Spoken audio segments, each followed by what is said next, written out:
누가복음 1장 16절에서 25절 말씀입니다. 오늘 내 말들은 성취되리라. 누가복음 1장 20절. 누가복음 1장 20절 말씀 같이 읽습니다. 보라, 내가 내 말들을 믿지 아니하므로 이 일들이 이루어지는 날까지 내가 벙어리가 되어 말을 하지 못하려니와 내 말들은 그것들의 때에 성취되리라 하더라. 예, 내 말들은 그것들의 때에 성취되리라. 예, 이 불신을 하나님의 말씀에 불신했다가 이제 벙어리가 된 장면이죠. 벙어리 된 장면인데, 이 현대역 본들 번역했던 번역자들 중에서 리빙 바이블 번역했던 사람이나 ESV 또 NIV 그 번역에 참석했던 그 학자들 중에서 벙어리가 많습니다. 실제로 벙어리 된 사람이 많습니다. I lost my voice 하고 목소리 못 내는 사람들, 그래가지고 그거 아니라고 또 해명하러 나왔던 사람들이 있었거든요. 라디오 방송에. 그거 아니라고. 그런 루머는 음모론을 냈던 사람. 그 해명하러 나왔던 사람이 해명하다가 목소리를 잃어버렸어요. 실제 그런 일도 있었습니다. 그래가지고 이 사가랴 같은 케이스, 이런 케이스인데, 내가 벙어리가, 그것들 때에, 내가 벙어리가 되어 말을 하지 못하려니 와 있는데, 크리스천들 중에도, 짓지 못하는 개라 그러죠. 예, 짓지 못하는 개, 이렇게, 그렇게 말을 못하는, 주를 정언하지도 못하고, 진리를 선포하지도 못하고, 한마디로 말해서 성경에 대해서, 복음에 대해서 뭐 말을 못해요. 그래, 벙어리가 되는 거죠. 벙어리가 되는. 그런 케이스가 있습니다. 내 말들은 성취되리라. 그것들의 때에 성취되리라. 모든 말씀은 때에, 하나님의 때에 성취됩니다. 기도하겠습니다. 위대하고 거룩하신 주하나님 감사합니다. 하나님께서 은혜 복을 주시고 주행을 충만케 해주셔서 이 말씀이 은혜롭고 권위 있고 영감 있게 또 경이롭게 잘 선포되도록 해주시고 저는 모든 혼들이 믿음으로 말씀을 받아서 마음에 간직하도록 하시고 또 말씀이 은혜롭게 전달되고 또 듣는 혼들이 모두 다 참으로 기쁨으로 이 말씀을 누릴 수 있도록 도와주시옵소서. 하나님 아버지 하나님께서 성령을 통해서 권능 있게 말씀을 허락해 주시고 모든 혼들이 또 지금 이 자리에 있는 혼들이나 또 인터넷으로 말씀 듣는 모든 혼들까지도 주님께서 여러모로 복을 주시길 간구합니다. 감사드리며 주의 성기도 합니다. 아멘. 예. 오늘 공부할 말씀은 천사 가브리엘이 사가랴에게 수태고지를 해준 뒤에 그의 불신을 책망하면서 한 말입니다. 천사 가브리엘은 와서 주의 말씀을, 성소에 와서 주의 말씀을 전했는데 그것은 예언의 말씀입니다. 앞으로 일어날 일을 말한 거죠. 예언의 말씀입니다. 주의 천사든 주의 대언자든 주의 말씀을 전할 때 그것이 성취되지 않으면 그 말은 거짓말이 됩니다. 거짓말이 됩니다. 성경의 진실성, 역사성, 영감, 무오성은 예언의 성취에 달려 있습니다. 주께서 하신 말씀들은 한마디도 땅에 떨어지지 않습니다. 사무엘상 3장 19절에 사무엘이 자라매 주께서 그와 함께 하셔서 그의 말들 중 하나도 땅에 떨어지지 아니하게 하시느니라. 사무엘이 주의 대언자로 인정받은 것은 그가 한 말이 하나도 땅에 떨어지지 아니하고 모두 성취되었기 때문입니다. 사무엘이 무슨 표적을 행했기 때문이 아닙니다. 무슨 권능 있는 일을 했기 때문이 아니고 그가 한 말이 모두 성취되었기 때문입니다. 주께서 엘리야를 통해서 아합의 집에 관한 말씀을 보면 열왕기하 10장 10절에 이제 알라고 주께서 아합의 집에 관하여 말씀하신 주의 말씀은 하나도 땅에 떨어지지 아니하니라. 주께서 자신의 종 엘리야를 통하여 말씀하신 것을 행하셨도다 하니라. 주의 말씀은 하나도 땅에 떨어지지 아니하리라. 누가 주의 이름으로 말을 했는데 그 일이 뒤따라 일어나지 않고 성취되지 않으면 그 말은 거짓말이고 그는 거짓된 자입니다. 성경은 이 땅에 거짓된 자들과 꿈꾸는 자들이 일어날 것이라고 합니다. 신명기 13장 1절과 2절에 너희 가운데 대언자나 꿈꾸는 자가 일어나 표적이나 이적을 내게 보이고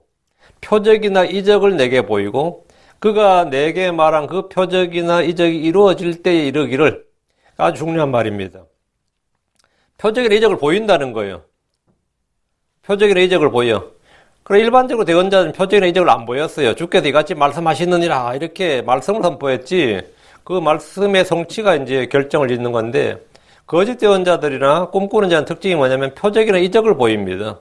표적이나 이적을 보이고 또 그 표적이나 이적이 이루어진다는 거예요. 거짓 대언자나 꿈꾸는 자들이 일어나서 보이는 표적이나 이적이 이루어지면 사람들은 굉장히 쉽게 속죠. 그게 안 이루어진 것들은 이루어지니까 또 보여주니까 보여주는 것에는 뭐 누구나 다 쉽게 속는다고. 또 그 말이 이루어진다는 겁니다. 점쟁이들의 말도 잘 맞을 때가 있습니다. 하나님은 이것을 통해서 성도들을 시험하십니다. 신명기 13장 3절 너는 그 대언자나 그 꿈꾸는 자의 말들에 귀를 기울이지 말라. 주 너희 하나님께서 너희가 너희 마음을 다하고 혼을 다하여 주 너희 하나님을 사랑하는지 알기 위하여 너희를 시험하시느니라. 그 하나님께서 시험하시는데 뭘로 시험하냐? 거짓 대언자나 꿈꾸는 자의 표적이나 이적을 통해서 시험한다는 거예요. 그럼 우리는 이것을 어떻게 구별합니까? 그럼 이게 하나님의 대언자인지 거짓 대언자인지 꿈꾸는 자인지 어떻게 구별을 하냐고요. 표적이나 이적이 이루어지는 일로 참과 거짓을 분별하는 것이 아닙니다. 예언의 성취를 통해 분별합니다. 예를 들어 침례인 요한은 어떤 표적도 행하지 않았습니다. 예레미야도 표적이나 이적을 행하지 않았습니다. 그들은 주의 말씀을 대언했고 그 말씀의 성취를 통해서 주의 말씀인 것을 입증했습니다. 신명기 18장 22절에 만일 대언자가 주의 이름으로 말하는데 그 일이 뒤따라 일어나지도 아니하고 성취되지도 아니하면 그것은 주께서 말씀하신 것이 아니요 주께서 말씀하지 아니하신 것이요 오직 그 대언자가 자기 뜻대로 그것을 말하였나니 너는 그를 두려워하지 말지니라. 예언과 그것의 성취는 성경이 주 하나님의 말씀임을 입증해주는 가장 강력한 증거입니다. 성경은 정치 쓰고 역사 쓰고 법전이면서 또한 예언서입니다. 성경 자체가 예언서예요. 성경은 예언의 말씀과 그것의 성취를 기록하고 있습니다. 대언자 미가야는 아합 왕에게 이렇게 말했습니다. 역대기 18장 21절에 미가야가 이르되 왕이 참으로 평안히 돌아오실진데 주께서 나를 통해 말씀하지 아니하셨나이다 하고 또 그가 이르되 모든 백성들아 너희는 귀를 기울일지어다 하니라. 아합 왕이 전투에 전쟁에 가는데 죽는다고 예언했어요. 그럼 그 일이 뒤따라 일어나야 되죠. 그 전쟁터에서 아합이 죽어야지. 만약 무사히 돌아온다면 말이죠. 참으로 평안히 돌아오실진데 주께서 나를 통해 말씀하신 것이 아니다. 내 말은 거짓말지요 나는 거짓 대언자다 이 말이에요. 그럼 내가 하나님의 말씀을 했고 하나님의 대언자라면 너는 이번 전투에서 무조건 죽는다 이거예요. 그 전투에서 죽었어요. 미가야는 표적이나 이적을 보인 것이 아니라 예언의 성취를 통해서 자기가 주의 대언자인지 거짓 대언자인지를 입증을 했습니다. 그는 예언의 성취를 통해서 자기 입에서 나온 말이 주의 말씀인지 또 자기가 주의 사람인지를 주의 대언자인지를 알라고 했습니다. 우리는 지금 듣고 읽고 믿고 공부하는 이 말씀이 주의 말씀인지 아닌지 아는 방법이 바로 예언의 성취 때문입니다. 우리에게는 이 세상에 어떤 역사서나 법전이나 과학서적보다 더 확실한 대언의 말씀이 있습니다. 이 대언의 말씀을 읽는 자와 듣고 그 안에 기록된 것들을 지키는 자들이 복이 있습니다. 주의 입에서 나온 말씀은 헛되이 돌아가지 않고 모두 다 이루어집니다. 주께서 이사야 55장 11절에 내 입에서 나아가는 내 말도 그리하여 그것이 헛되이 내게로 되돌아오지 아니하고 내가 기뻐하는 것을 이루며 내가 그 말을 보내 이루게 하려는 일에서 형통하려니와 했습니다. 유다가 바빌론의 멸망에서 포로가 되었을 때 성경은 이로써 예레미야 입으로 하신 주의 말씀이 성취되어 마침내 그 땅에 자기 안식을 누렸으니 70년을 성취하기 위해 그 땅에 황폐한 동안 안식을 지켰더라. 보면 성취하기 위해 역사의 모든 사건은 그냥 우연히 일어난 것이 아니라 주께서 말씀하신 대로 그 계획대로 이루어지는 겁니다. 요한의 탄생이나 예수 그리스도의 탄생은 모두 주께서 미리 말씀하신 것들이 역사의 현장에서 일어난 예언의 성취입니다. 주께서 행하신 일들도 모두 예언의 성취입니다. 주 예수님께서 마태복음 5장 18절에 진실로 진실로 내가 너에게 이르노니 하늘과 땅이 없어지기 전에는 율법의 1.1획도 결코 없어지지 아니하고 마침내 다 성취되리라. 또 말씀하신 마태복음 24장 34절에 진실로 내가 너에게 이르노니 이 세대가 지나가기 전에 모든 일들이 성취되리라. 주께서 하신 모든 말씀은 성취된다. 성경 기록들은 성취되었고 앞으로도 성취될 것입니다.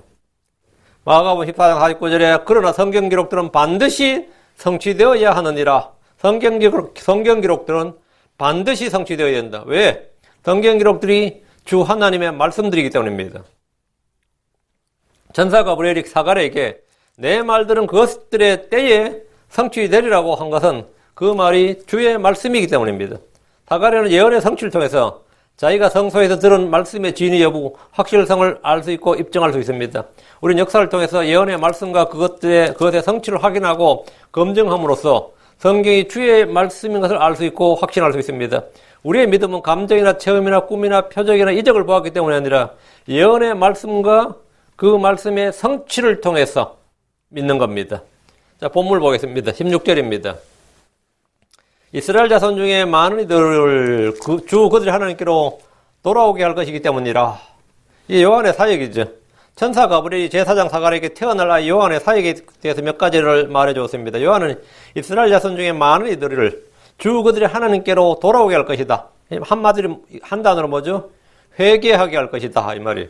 회개하게 할 것이다. 그 회개의 사역이 이제 요한의 사역이다 이거죠. 이걸 한 단어로 하면 회개하게 한다 이 말. 요한은 사역을 시작할 때 첫 마디가 회개하라. repent. 이거 너희는 회개할지어다. 회개하라. 우리 주께서도 죄인들을 회개하게 하려고 오셨습니다. 누가복음 5장 32절에 난 의로운 자를 부르지 아니하였고 죄인들을 불러 회개하게 하려고 왔노라. 회개하게 한다. 이게 사역이다 이거죠. 요한의 사역은 주님의 사역의 선구자로서 주님이 하실 일을 앞서하셨습니다. 그가 선포한 회개의 침례는 온 유다에 선포되었고 죄인들이 그에게 나와 회개하고 물로 침례를 받았습니다. 침례 요한을 통해서 이스라엘 자손 중에 많은 이들이 주 하나님께로 돌아왔습니다. 그가 선포한 주의 말씀은 회개하라 하늘의 왕국이 가까이 왔느니라 했습니다. 말라기 대언자 이후에 400년 동안 잠들어 있던 백성들은 그를 통해서 메시아의 오심과 왕국의 도래에 대해서 깨어있게 되었습니다. 요한은 침례를 주면서 이스라엘 백성 가운데서 이미 메시아가 와 계심을 선포했습니다. 요한복음 1장 26절에 요한이 그들에게 대답하여 이르되 나는 물로 침례를 주거니와 너희가 알지 못하는 한 분이 너희 가운데 서 계시니. 그 요한이 물로 침례를 주면서 지금 앞으로가 아니라 지금 너희 가운데 메시아가 와 있다고. 그럼 이제 메시아를 찾으면 되는 거죠. 너희가 알지 못하는 한 분이 너희 가운데 서 계시느니라 말이에요. 그러니까 요한이 백성들에게 물로 침례를 준 것은 그리스도가 이스라엘에 드러나야 이스라엘에게 드러나야 하기 때문입니다. 요한복음 1장 31절 내가 그분을 알지 못하였으나 그분이 이스라엘에게 드러나야 하므로 내가 와서 물로 침례를 주노라. 물로 침례를 준 주목적이 백성들을 회개하게 하는 게 그게 하나고 다음에 예수를 드러내는 겁니다. 물로 침례를 주다 보면 한 분이 오실 것이고 한 분이 오면 그 중에 한 분이 예수님이란 말이에요. 그리스도란 말이지. 그럼 요한은 그 한 분에게 침례를 주면서 온 이스라엘에 예수를 드러내는 거예요. 바로 이분이 내가 말하는 그리스도다 이렇게. 그러니까 요한은 그리스도를 백성들에게 증언하고 그분이 누구신지를 이 증인으로서 증언해 주는 것이 핵심 사역이었습니다. 요한은 제사장 가문의 아들로 태어났지만 그는 대언자로서 백성들을 주께 돌아오게 하는 사역을 담당했고 그리스도가 누구인지를 온 이스라엘에게 지목해서 백성들에게 증언했습니다. 이분이 바로 그분이다. 이렇게. 이분이 그리스도다. 이분이 바로 구약 성경, 우리가 몇천 년 동안 기다렸던 바로 그분이다. 이걸 지목하는 거예요. 구약의 모든 대언자들은 주님을 보지 못했습니다. 아무도 주 예수님의 탄생을 보지 못했어요. 그렇죠? 장차 오실 주님을 예언을 했지만 이분이 그리스도다 이런 말을 할 수가 없는 거죠. 누구도. 딱 한 명, 침례인 요한만이 예수님과 동시대에 있었기 때문에 이분이 그리스도이다.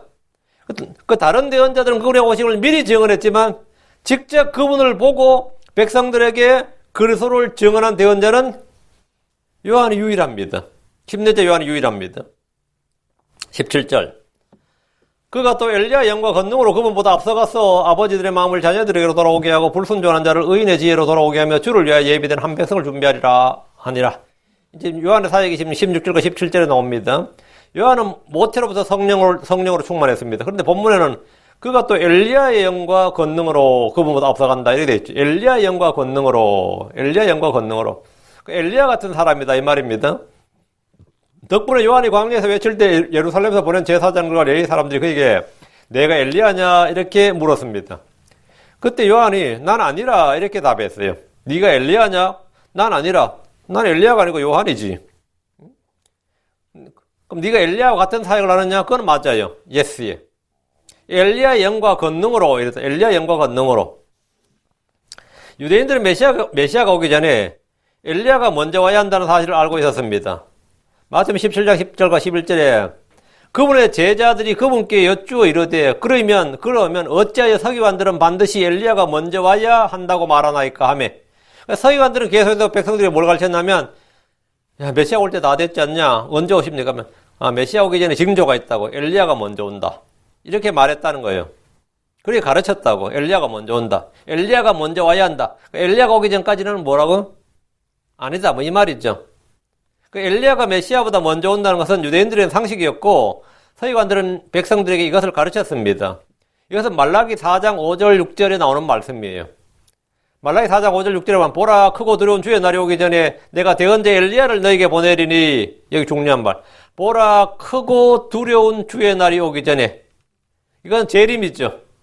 보라 크고 두려운 주의 날이 이르기 전에 내가 대언자 엘리야를 너에게 보내리니 그러면 대환란 때 뭘 보낸다고요? 엘리야를 보낸다고. 주의 재림 주께서 이 땅에 지상 재림하기 전에 내가 대언자 엘리야를 너에게 보내리니 그가 아버지들의 마음을 자녀들에게 돌아오게 하며 자녀들의 마음을 그들의 아버지들에게 돌아오게 하여 내가 와서 저주로 그 땅을 치지 아니하게 하리라. 내가 와서 그 재림의 주는 이 땅에 뭐하러 온다? 저주로 그 땅을 친다고요. 그게 심판의 주단 말이죠. 이 말라기 4장 5절 6절을 이 서기관들은 초림과 구분하지 않았습니다. 그 구약 이스라엘 사람들은 초림과 재림을 구분하지 않았어요. 구분할 줄 몰랐습니다. 그래서 지금 예수님의 탄생은 초림의 탄생은 크고 두려운 주의 날이 아니란 말이지. 크고 두려운 주의 날이 아니기 때문에 침례자 엘리야가 오는 게 아니라 침례자 요한이 왔는데 엘리야 영과 권능으로 온 거예요. 엘리야 영과 권능으로 왔다고. 그 이제 제자들에게 그걸 주님께서 말씀해 주신 거예요. 왜 서기관들은 왜 엘리야가 먼저 와야 한다고 말했느냐 하니까 주님께서 참으로 엘리야가 먼저 와서 모든 걸 회복하리라. 이것은 대환란 때 이야기란 말이에요. 그 천사 가브리엘은 침례 요한이 바로 이 사역을 할 사람이라는 것을 사가랴에게 말을 해줬는데 침례자 요한은 대언자 엘리야와 같은 영과 권능으로 일했습니다. 이것은 요한이 엘리야의 환생이다 이건 아니고 그런 말은 아니죠. 성경에는 환생이나 윤회라는 건 없어요. 디셉 사람 엘리야는 터럭과 가죽띠를 두르고 온 이스라엘이 바알에게로 돌아간 바알에게 빠진 바알 숭배에 빠진 온 이스라엘을 주께로 돌이키는 일을 했다고. 주께 돌아오도록. 누가 참 하나님인지 알고 그게 갈멜산의 전투였고 그런 거지. 그럼 온 이스라엘 바알에게 돌아가는 온 이스라엘을 주께로 돌이키는 사역, 회개의 사역을 했다고. 그러니까 침례자 요한이 지금 바로 이 사역을 할 것이다 이거예요. 이 사역을 할 것이다. 그래서 침례 요한도 털과 가죽띠를 두르고 디셉 사람 엘리야하고 거의 외모까지도 같았어요. 엘리야는 아합과 이세벨에게 핍박을 받았고 요한은 헤롯과 헤로디아에게 핍박을 받았습니다. 그렇죠? 그 이세벨이 엘리야를 죽여버렸는데 엘리야를 죽였는데 이세벨은 실패했는데 헤로디아는 성공했죠. 헤롯을 이용해서 죽였지. 예.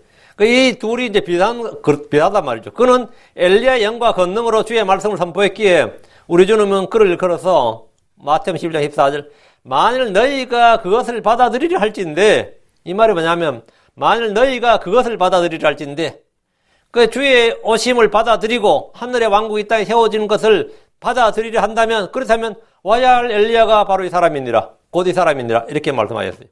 요 부분은 난감한 부분이죠. 너희가 받아들이려 한다면 진짜 받아들일 의사이고 받아들이려 한다면 하나님께서는 요한을 보낸 게 아니라 진짜 엘리야를 보냈겠죠. 요한 엘리야를 보냈겠지.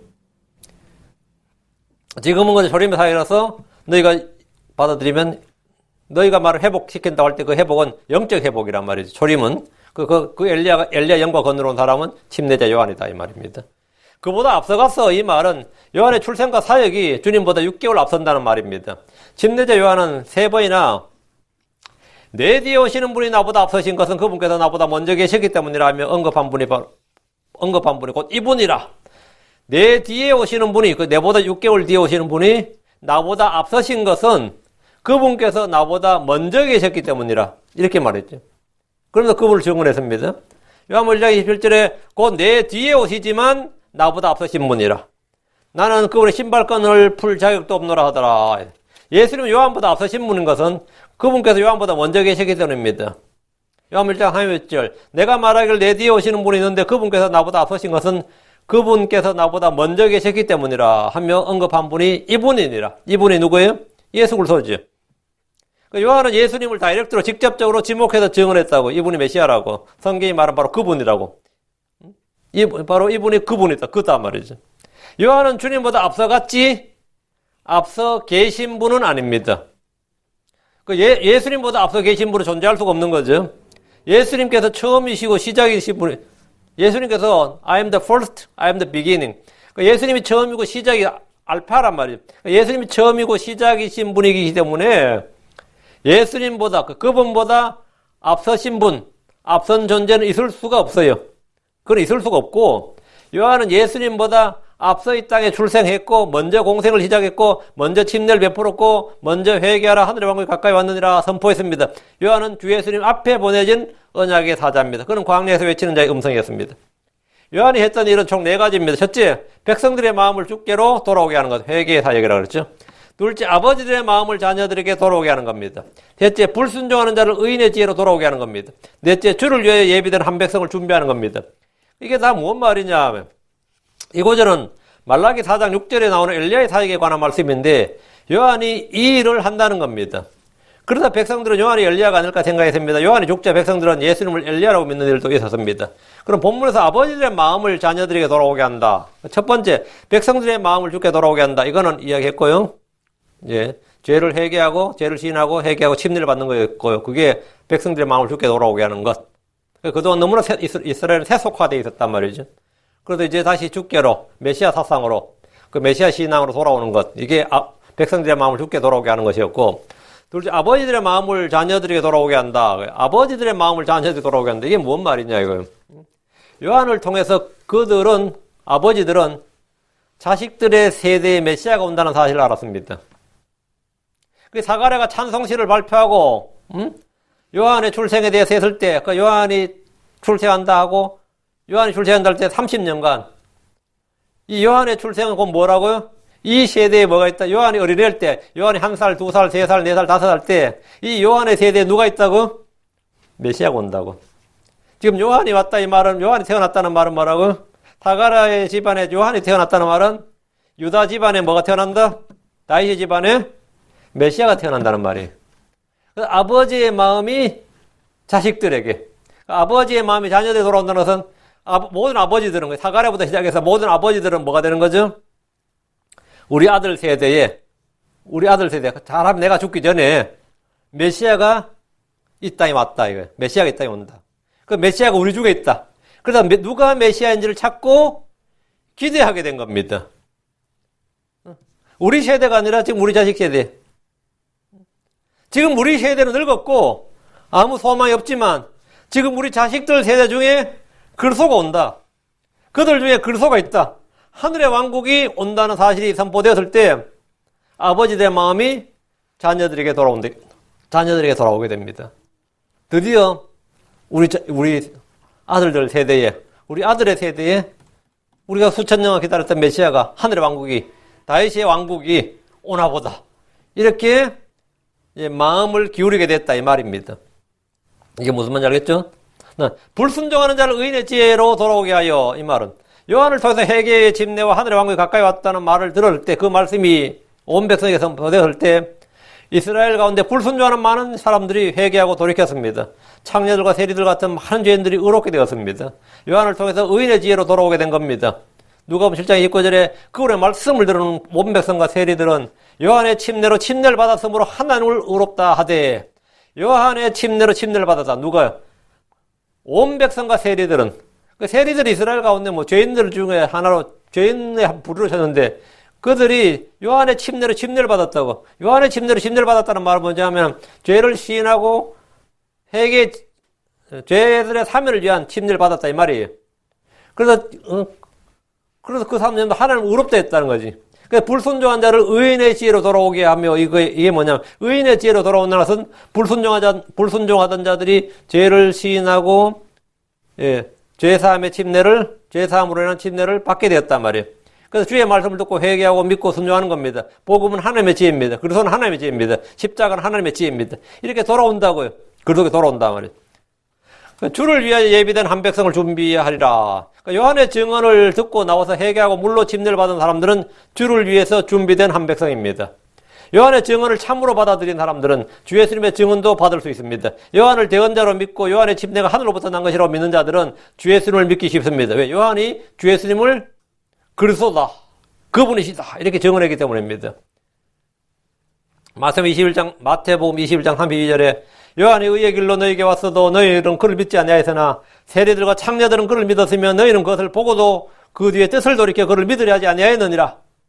그러니까 주님께서 너희는 믿지 아니하고 세리들과 장자들을 믿었다. 그러니까 믿은 세리들과 장자들은 그를 믿었으며 이 사람들은 주를 위해서 예배된 한 백성이, 믿지 않은 사람들은 불순종의 자녀들이고, 그러니까 믿은 사람들이 죽기로 돌아온 사람들이고 주를 위해 예비된 한 백성입니다.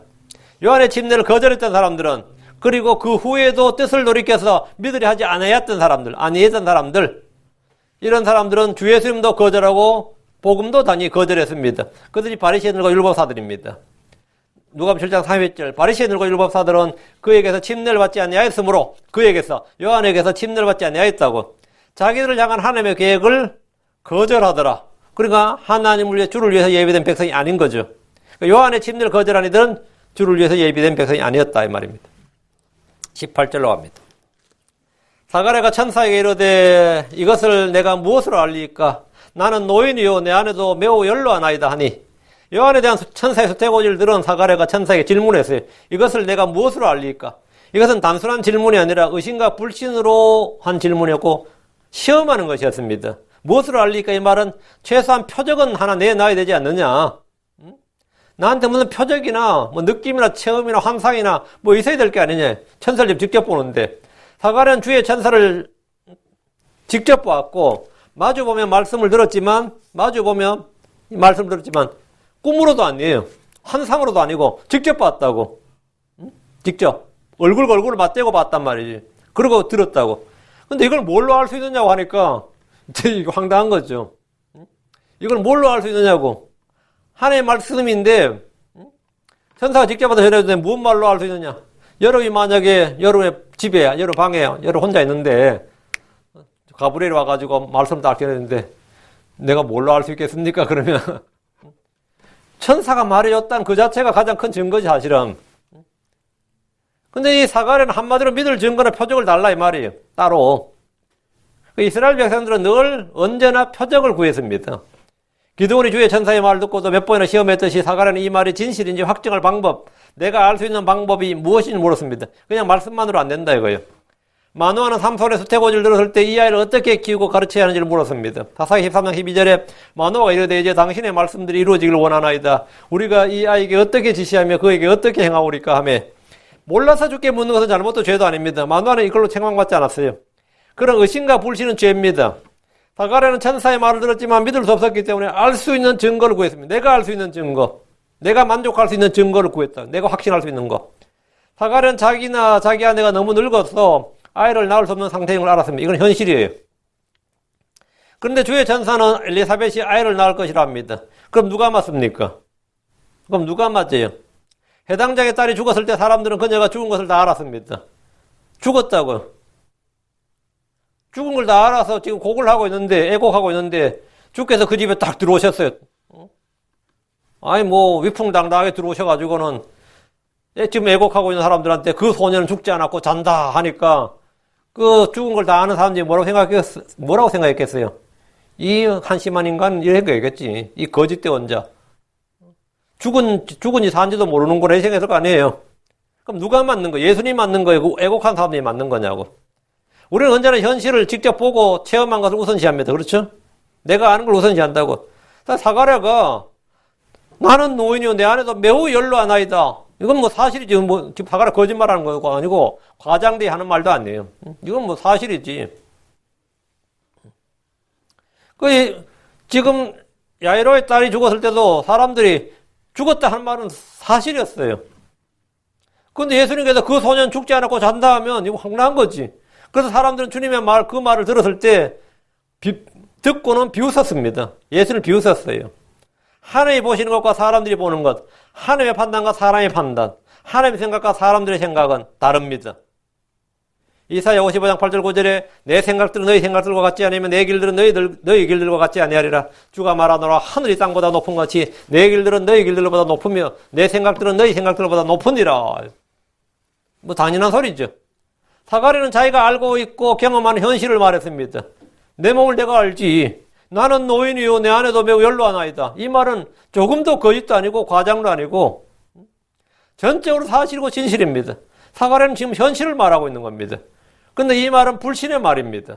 우리는 불가능한 현실과 어려운 현실 앞에서 주의 말씀을 의심하거나 시험하거나 불신하기 쉽습니다. 아브라함도 그랬고 사라도 그랬습니다. 창세기 17장 17절에 그때 아브라함이 얼굴을 대고 엎드려 웃으며 마음속으로 이르되 100세인 사람에게 아이가 태어날 수 있으리요 90세인 사라가 낳을 수 있으리요. 그러니까 주께서 아브라함에게 내년 이맘때 사라에게 한 아들이 있다 그러니까 대놓고 이 아브라함 대놓고 말을 못하고 얼굴을 대고 엎드려서 웃었다잖아요. 얼굴을 대고 엎드려 웃으며 요 말은 마음속으로 한 거예요. 마음속으로 100세인 사람에게 아이가 태어날 수 있으리요 90세인 사라가 낳을 수 있으리요. 없지 당연히. 이삭을 낳을 것이라는 하나님의 수태고지를 들은 아브라함은 얼굴을 대고 엎드려 웃었습니다. 주의 말씀에 지금 웃었는 거예요. 이게 기쁨의 웃음 같아요? 여러분 생각할 때 기쁨의 웃음이 아니지. 이건 불신이었어요. 불신. 하도 어이가 없어서 웃는 거예요. 하나님 참 나한테 참 별 말씀을 다 하신다 이거죠. 아브라함이 주의 말씀을 듣고 기뻐서 웃었던 것이 아니라 어이가 없어서 웃었습니다. 아브라함 주의 말씀을 듣고서 불신의 웃음을 쏟아냈습니다. 우리도 뭐 그런 거 있죠. 하도 어이가 없어서 웃는 거. 그의 안에 사라도 마찬가지였습니다. 창세기 18장 12, 13절에 그러므로 사라가 속으로 웃으며 이르되 그 사라는 것도 밖으로 웃진 않았는데 속으로 웃었다. 속으로 웃으며 이르되 내가 늙었고 내 주도 늙었은즉 내게 즐거움이 있으리요 하며 주께서 아브라함에게 이르시되 어찌하여 사라가 웃으며 이르기를 내가 늙었거늘 정말로 아이를 낳으리요 하느냐. 사라는 또 안 웃었다고 막 우기잖아, 그죠? 밖으로 안 웃었다고 이제 속으로 웃었단 말이지. 사가랴는 아브라함이나 사라처럼 웃진 않았습니다. 다만 자기와 자기 아내의 나이와 몸을 생각해서 현실을 말했습니다. 성도들이 가장 흔히 범할 수 있는 실수 오류가 주의 말씀보다 내가 지금 처해 있는 현실을 더 크게 생각한다는 겁니다. 주께는 어려운 일이 없습니다. 주께서 사라가 웃었을 때 이렇게 말씀하셨습니다. 창세기 18장 14절 주에게 너무 어려운 일이 있느냐 생명의 때를 따라 내가 정한 때 내게 돌아오리니 사라에게 한 아들이 있으리라 하시니라. 주에게 너무 어려운 일이 있느냐. 대언자 예레미야는 말하기를 예레미야 32장 17절 주 하나님이여 보시옵소서 주께서 주의 크신 권능과 뻗은 팔로 하늘과 땅을 만드셨사오니 주께는 너무 어려운 일이 없나이다. 많은 성도들이 하나님이 전능하시다고 이렇게 믿지만 막상 자신이 기도하는 일조차도 의심하고 시험하고 불신하는 일이 많습니다. 예레미야 32장 27절 주께서 말씀하셨어요. 보라 나는 주요 모든 육체의 하나님이니라. 내게 너무 어려운 일이 있느냐? 없다 이 말이죠. 주께는 어려운 일이 없습니다. 병자를 치유하는 일이나 죽은 자를 일으키는 일이나 불임의 노인에게서 아이를 낳는 일이나 남자를 알지 못하는 처녀가 아이를 낳는 일이나 낳게 하는 일이나 어려운 일이나 불가능한 일이 전혀 없습니다.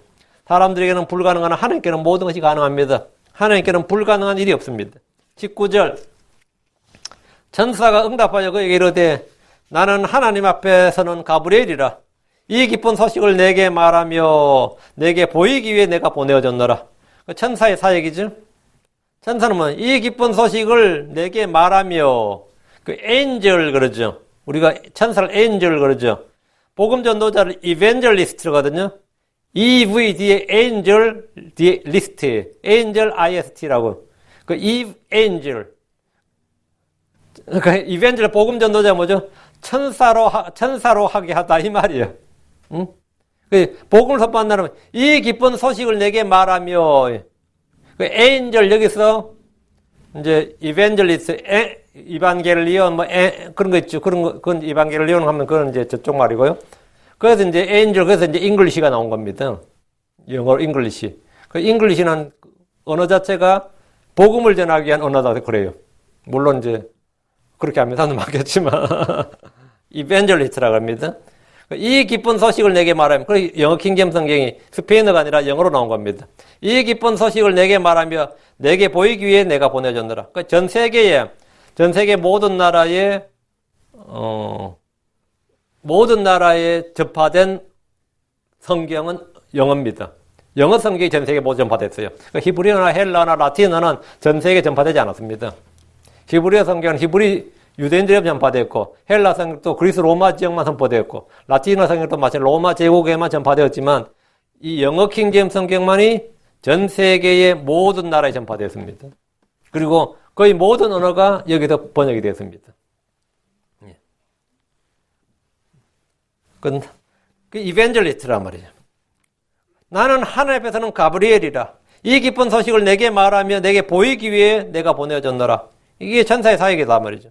그 사갈의 질문이자 요구에 천사가 그에게 응답한 겁니다. 이게 천사의 대답이에요. 천사는 자신의 이름과 신분을 밝히고 이곳에 왜 왔는지를 밝혔습니다. 나는 하나님 앞에 서는 가브리엘이라. 이 말은 뭐죠? 내가 하는 말이 하나님의 말이다. 이 말이 하나님의 말씀이다. 구약에서 주의 천사들은 자신의 이름을 밝히지 않았습니다.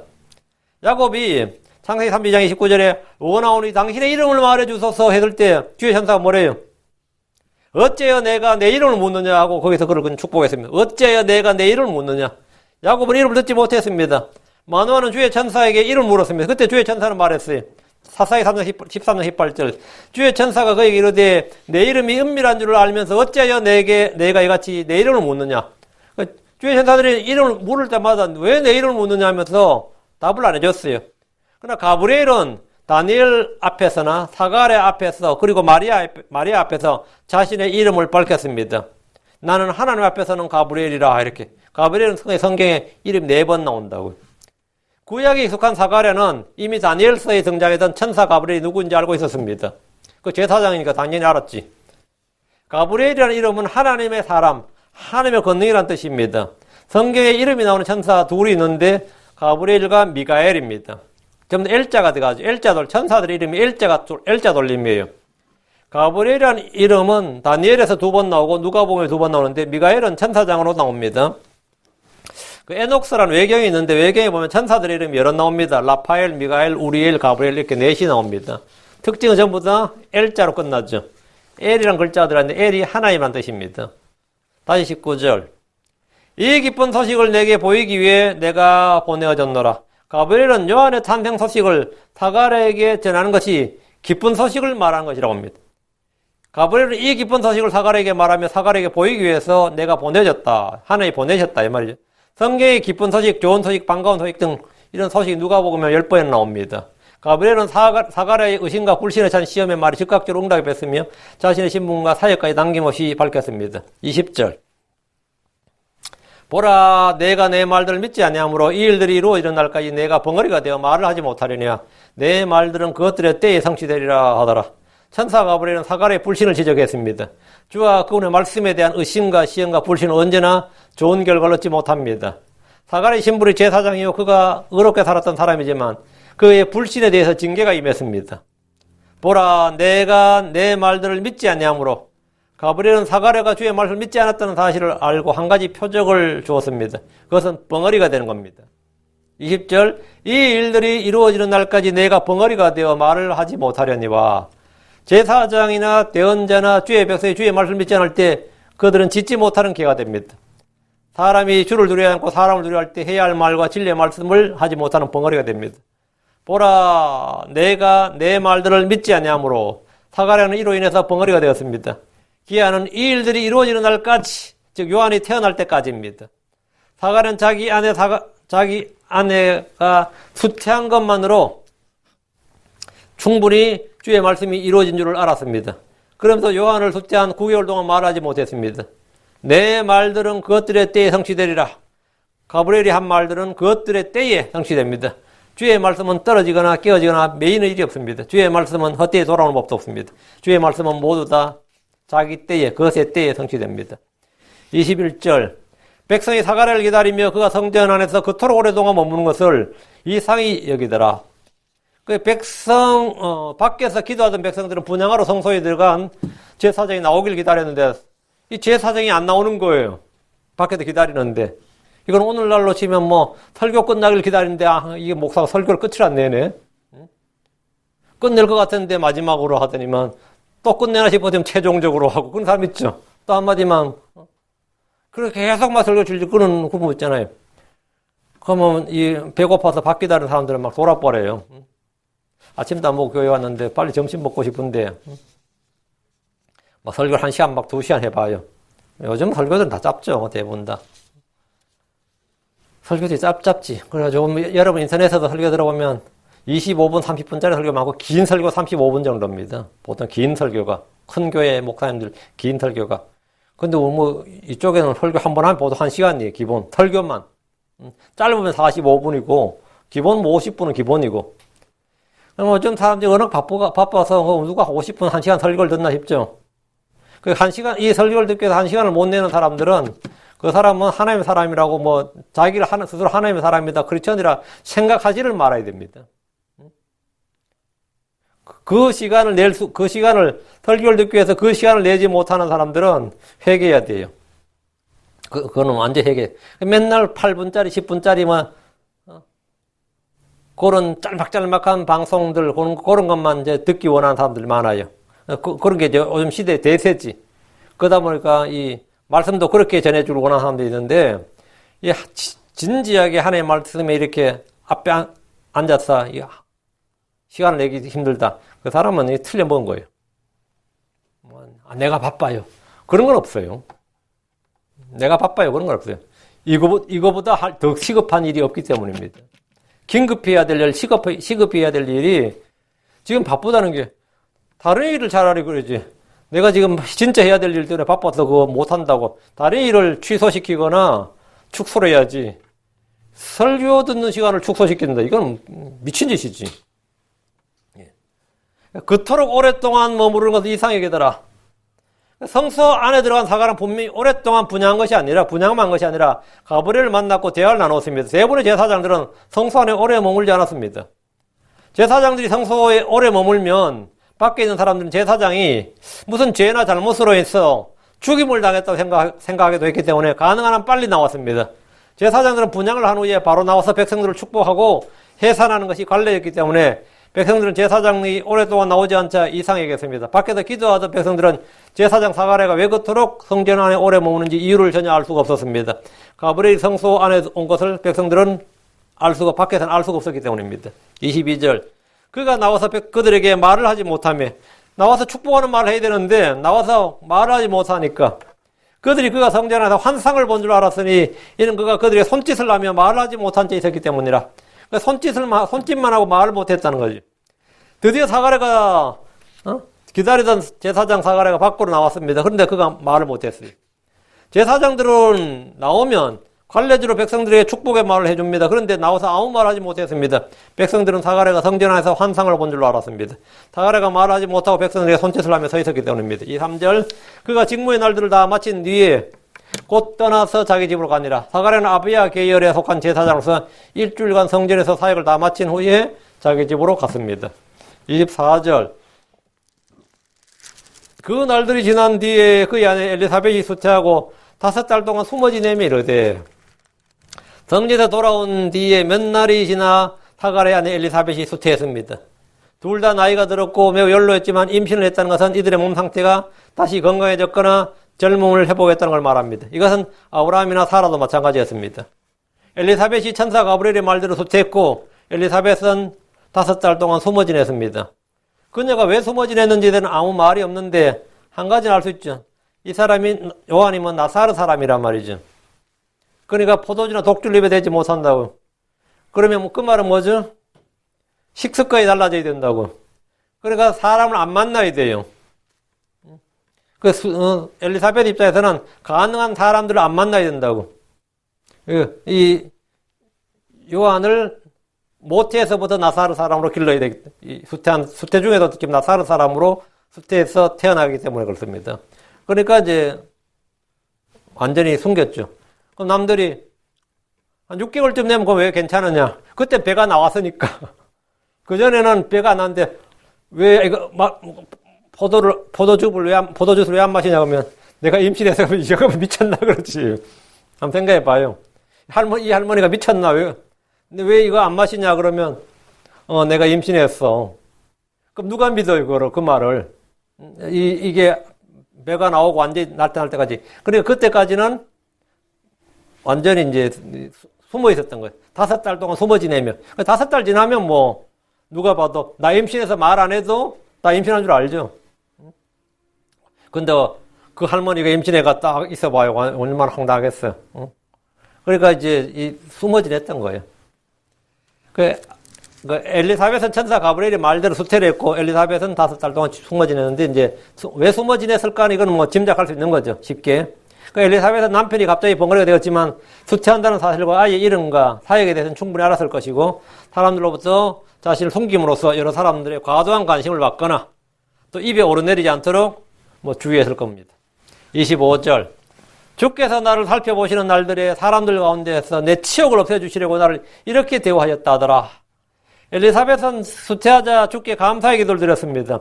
주께서 나를 살펴보시는 날들에, 이 말은 자신의 전 생애를 걷는 말이지만 특별히 결혼 후 불행으로 지낸 날들을 말합니다.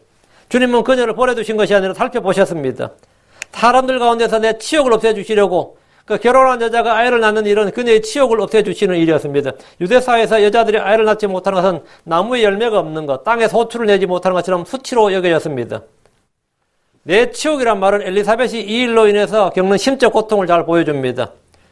사라가 그랬죠. 창세기 3장 20장 3절에 그녀가 수태하여 아들을 낳고 이르되 하나님께서 내 치욕을 없애주셨다 하고, 사라가 이삭 낳고 하는 말이 하나님께서 내 치욕을 없애주셨다.